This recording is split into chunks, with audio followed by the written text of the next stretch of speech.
Welcome back to another video. So today we are back to talk Jujutsu Kaisen. So if y'all notice on the channel, I have not talked about Jujutsu Kaisen in a minute. It's because I've been very busy with schoolwork and stuff like that.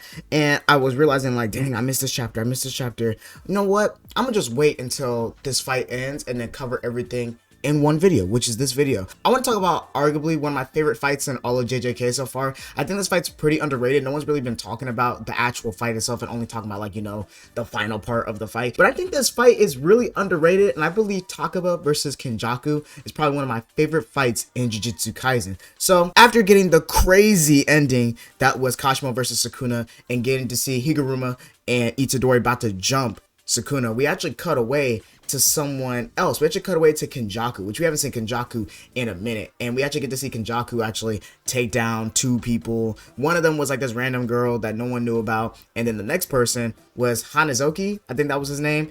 Irrelevant as fuck. I forgot this character was even a character. And then Kenjaku just like easily just kills him. Boom, boom, boom. But then we actually get to see, after Kenjaku kills Hanazoki, that we get to see TAKABA. And TAKABA like pops up where Kenjaku's at. And then Kenjaku's like, oh shit, like why is this person only here to fight me? Like I don't see no crows, so I don't think Mei's here. Like what's going on? I don't know, but I'm finna attack him. And so he throws a curse spirit at TAKABA. And then right when that happens, right, TAKABA gets hit. And then TAKABA starts yelling at Kenjaku like, yo, you trying to kill me? Like, what you trying to do? And this is when I learned that this fight is going to be unserious and funny as fuck. Because if you look, you get one of the funniest panels in Kenjaku looking absolutely shocked. Like, I ain't never seen this man look this shocked in the entire series. Like, I ain't never seen him make a face like this. And Kenjaku's pretty wacky character. I don't know if anyone's realized before this fight, but Kenjaku is wacky, funny, just be doing shit, right? The whole reason he created the calling game is just because he wanted to see what the fuck is gonna happen when you merge all the humans with Tengen. That's why he wants to do it. He just wants to try it out. And so he's like, what? What just happened? I never like seen something like this before. I feel like my attack worked, but it didn't have any effect. And then TAKABA starts like rambling about being a comedian, about stealing the show, about how he's a side character and he has to like be the main piece. And then Kenjaku was like, oh, like that's cool, I guess. And when, oh my god, when this fight started, I was like, oh my god, this fight's gonna be so unserious. And so there's another scene in the next chapter, right, where it's the group talking about who they should nominate to fight Kenjaku. And it's a lot of rambling, a lot of rambling of just them talking about like who we're gonna nominate, and they end up nominating Kenjaku. And they also try to hint at like his curse technique, which for a while we kind of didn't know what TAKABA's exact curse technique was, but we figured out in this arc that TAKABA's curse technique is that he's basically able to turn things in his mind to reality, like gag moments and comedic moments, but his power only works if he has confidence in himself and is happy. If he's not happy or have confidence in himself, his power doesn't work. And the more stuff he does to a person, like all these gags and stuff, the more damage they take. And it also affects the opponent's mind. It makes their mind become diluted, which you also will see throughout the chapter. And so Kenjaku and TAKABA start fighting, and Kenjaku like starts throwing all these like curse spirits at TAKABA. And then Kenjaku is realizing that TAKABA is just making a mockery of all these curse techniques. Like it's not affecting him. He's just playing with them, using his nose, using his eye, just having fun. And then we get a Yu-Gi-Oh reference in JJK. I don't know if anyone's really talked about it, that this is a Yu-Gi-Oh reference. TAKABA says, long-haired boy, you just activated my trap card, which I'm pretty sure like some people would know that's a Yu-Gi-Oh reference. But if you look on the left, you will see that Kenjaku is wearing this bandana. This is Bandit Keith's bandana. If y'all know the Yu-Gi-Oh anime, y'all should know Bandit Keith from Duel Monsters. This is literally his bandana. Like, and as soon as I saw that, I was like, oh my god, this is like the best reference I've seen. Because I just love Yu-Gi-Oh! And I love the Yu-Gi-Oh! Anime. So seeing Bandit Keith and seeing Kenjaku wear his bandana made me laugh my ass off. This is when Kenjaku starts realizing more and more of TAKABA's ability. Like, oh, my Jujutsu will have no effect. And it's crazy that all my 1,000 years are basically amounting up to nothing. And so TAKABA starts talking to Kenjaku about like comedic stuff. And then Kenjaku is like one of the only people that actually like understands the comedic timing of his jokes and what he's trying to do, and realizes how flawed his jokes are. And TAKABA starts becoming like less confident in himself. He starts becoming less confident because Kenjaku is not like and understanding his jokes, which TAKABA's used to that. But the thing that's different is that Kenjaku's actually analyzing his jokes and explaining why they fail on a flawed level. And that shit was fucking up TAKABA. Like his brain started hurting and being like, damn, like why is it that there's like this is not fun when someone is analyzing my joke and like rejecting it. And then when that happens, we actually cut away to where Takaba and Kenjaku are like in a recording studio, like maybe like an interview room for him to like land his jokes. And you're gonna see throughout this fight, they be like transporting to random places, and that's all part of Takaba's ability with his curse technique, that it just be messing with the brain, be moving them around, gag moments, crazy ass moments. And right when that happens, when Takaba starts becoming not confident in himself and realizes how flawed his jokes are, Kenjaku immediately like hits him like in the stomach. He realizes that, wow, that one actually hurt him. So his ability is all based on his confidence. And when that happens, like Takaba starts yelling at Kenjaku, like, whatever, you're just a poser, like you never been on stage, you don't get my jokes, like as long as other people do. And then Kenjaku's like, are you sure you should be saying that? It's kind of messed up to not care if one person doesn't laugh at your joke as a comedian. And then Takaba starts like trying to cope and like starts trying to like be like, nah, like I'm gonna make you laugh. Like he says like, let's have a staring contest, and we get like this really weird panel where we see Takaba and Kenjaku make these weird ass faces. I'm telling you, I just love the art and the paneling in these chapters. Besides all the dialogue, there's a lot of dialogue in these chapters, and they low-key just talking about a whole lot of nothing. But I do love the art a lot, especially like this Kenjaku face. Like Kenjaku's been my favorite throughout this entire fight. I like Takaba too, but Kenjaku's just been enjoyable to watch. And so Kenjaku was like laying the hands on Takaba, and then Takaba starts like self-doubting, like starts doubting himself and talking about like, man, like maybe I'm not that funny. And then he sees like Hanazoki's body like just dead on the floor, and then he starts becoming even more nervous. And then Kenjaku's like, come on bro, you gotta start laughing, like this shit funny. And Takaba's like, this shit is not funny. This shit is not funny, bro. Like he's like, why did I even become an entertainer? And then the next chapter, we get like this mini part where Takaba starts going into like his backstory about him trying to become a comedian and his failed attempts at becoming a comedian, and even asking like why he wants to do that, and even talking to like his child stuff about like, why did you become a comedian? Takaba was like, I just want to make people laugh, and I was hurting, and I wanted to make people not be hurt like I was. And then after that flashback, we actually cut back to Kenjaku trying to approach Takaba, and sees Takaba in like this grateful bow. He said this bow is so crazy, like a golden rectangle bow from like JoJo, that he's never like, I've never achieved that until my late 20s. That was just so random. Like he was just so impressed by his bow. And then Kenjaku's like, wait, why am I thinking that? And this is like goes back into Takaba's ability that he's able to influence people's minds with his gags. And then Takaba's like, I'm sorry, like I lied, I really don't think, it doesn't matter if you don't think I'm funny, like I want to make everybody laugh. And so he says, I gotta make you laugh your guts out, that's my brand of comedy. And Kenjaku's like, you can try. And then the next chapter, right, this is some gag shit. Kenjaku summons a special grade curse spirit, right? I'm not even gonna pronounce that name, right? And as soon as like Kenjaku summons that shit, they both get hit by a fucking truck. And I don't know if y'all be watching some other anime, but there be so many times where trucks just be hitting people and sending them to other universes and like and just killing them in anime. So this shit blew me away when I flipped the page, and I was like, oh man, I wonder how Takaba's gonna handle this curse spirit. And then the curse spirit just gets fucking one-shotted, and you can tell that Kenjaku got hit by the truck because you see him like on the floor on the next panel, like on the floor hurt, and saying like, oh man, like what the hell? And after Takaba hits Kenjaku with the truck, he's like, yo, like you shouldn't jump out like that, you okay? And then randomly Kenjaku turns into like a police officer and tries to like check Takaba for drinking. And then randomly they have a goldfish. Kenjaku as a police officer tells Takaba that if this goldfish dies, then you're under arrest. And then they start walking, putting the goldfish on a gurney, trying to go to the hospital, trying to like resuscitate the goldfish while also trying to kill each other. And Kenjaku actually attacks Takaba with an AED, trying to basically shock him. And then they actually see that the fish is like dead, like no one can save it. And Takaba's like, I'm so bummed, gather the nurses to fawn over me. And then randomly Kenjaku just turns into a nurse, like, and not just like a normal nurse that's a male, like a female nurse, right? Which is just so random, right? Just super random.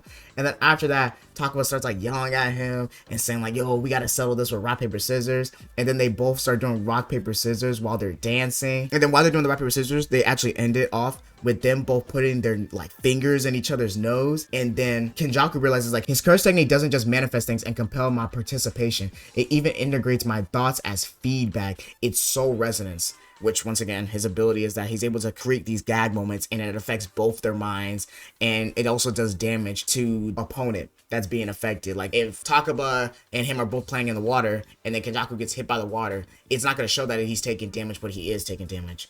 And they even have this one bit where they go on this game show, and then they also have another bit where there's this cat on the road, and then Takaba tries to catch the cat, but then it turns out to be Kenjaku, and then Kenjaku like makes Takaba get hit by a car, and then they're both like drowning in the water, and then they start having fun in the water, just like dancing and throwing water at each other. I think there's another reference to something. I don't know what the reference is. Let me know in the comment section down below. But I remember seeing a panel on Twitter where they said this was a reference to something, and then Kenjaku's like, I haven't had this much fun in centuries. My heart's leaping for joy. It makes the calling gates completely worthwhile, which is once again Kenjaku's mind being affected by Takaba's ability. And then you see Kenjaku like tee up, like, hold up, I should not be this happy, bro. I should not be this happy. And then after that, Takaba starts like laughing again, like, yo, wait, like taste the water, like it's not water, it's Fanta. And then Kenjaku's like, bro, at this rate, I'm going to lose.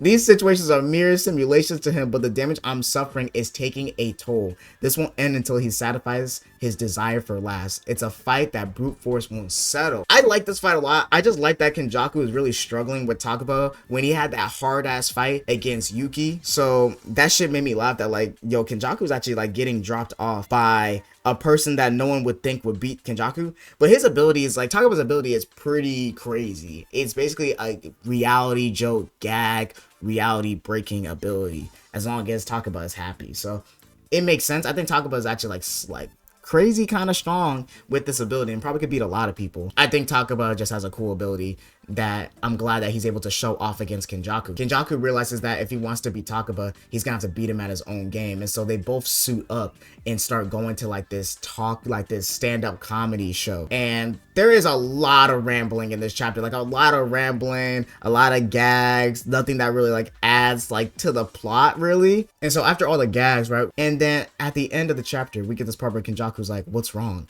And then Takaba's like, I just realized this has to end. It's my dream performance. And then Kenjaku's like, your fans love how you look, but they don't know the first thing about comedy. But I like even them. They're adorable.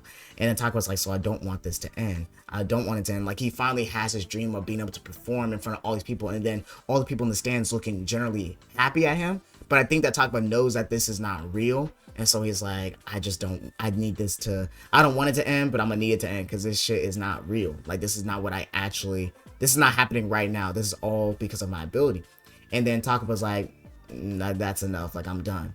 And then we actually cut away from them being on the stage and we see Takaba. Like, I don't know what this outfit is. I know it might be like some type of robe. I forgot what it's called. I've seen it before. I just don't remember what it's called. And Takaba's there like on the floor looking content. And then Takaba tells Kenjaku like, thank you. Like, I had a lot of fun and like I actually got to do my dream for a little bit with the whole stage thing. Because remember, Takaba didn't come up with the stage. That was Kenjaku in his mind that came up with the stage. That's why they were there. Kenjaku actually tells him like, yo, you actually cracked me up, bro. That was really fun. That was really funny. Like, maybe I am glad that I made this calling game. Like, you know what? I'm glad I met you.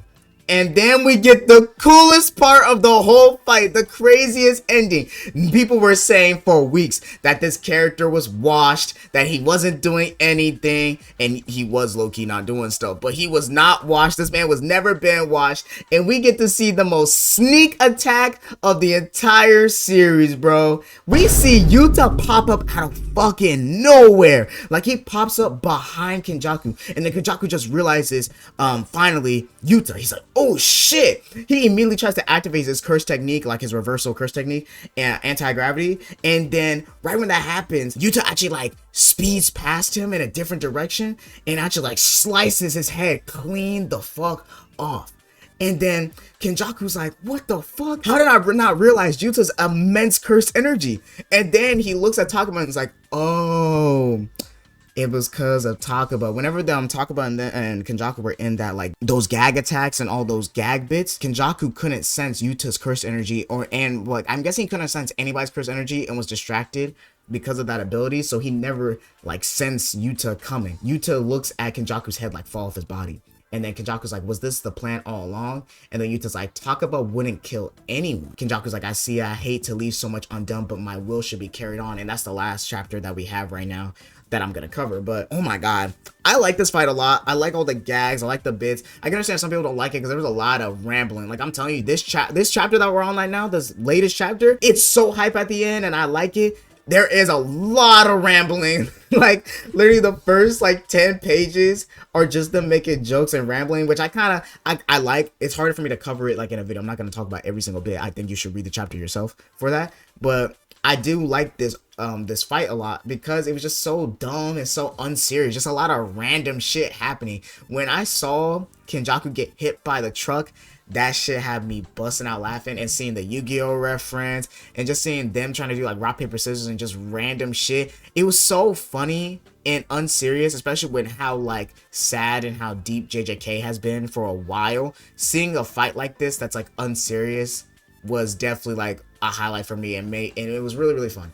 And I like that Kenjaku got to like talk more and do some wacky shit, because people don't some people don't realize Kenjaku's a wacky ass character. Like I said at the beginning of the video, this man just be doing shit, be just doing shit just to do shit and just be exploring shit. He's just a 1,000-year-old unk trying to figure out shit and doesn't care who got hurt, but like just trying shit, like just willing to try anything and learn new shit, right? And then we get the coolest shit, 'cause I don't know if y'all know. Y'all might believe me or don't believe me. Maybe I'm saying this because, you know, Yuta is like popping up. I've been wanting to make a YouTube video for a minute.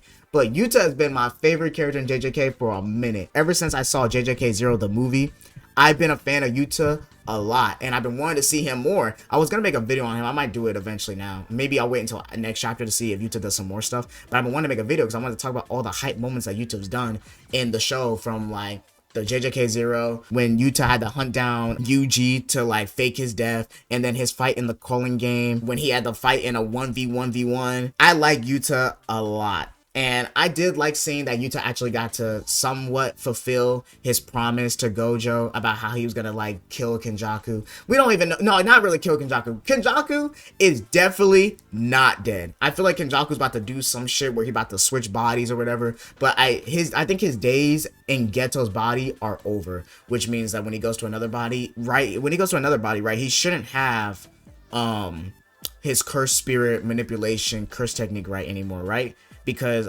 isn't curse technique in the body, and the reason that Kenjaku is able to use curse spirit manipulation and curse spirit summoning and shit like that is because Geto can, and he's in Geto's body, and that's why he's also able to use his anti-gravity fucking curse technique or whatever, because that's his own curse technique or whatever.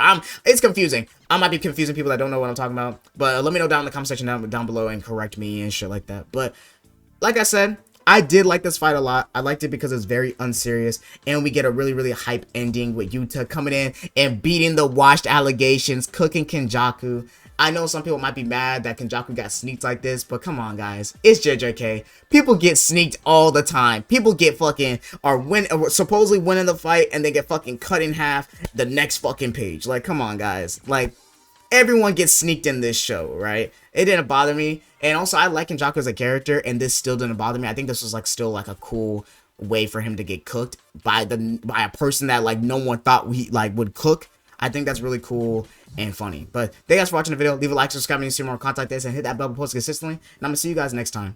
Peace.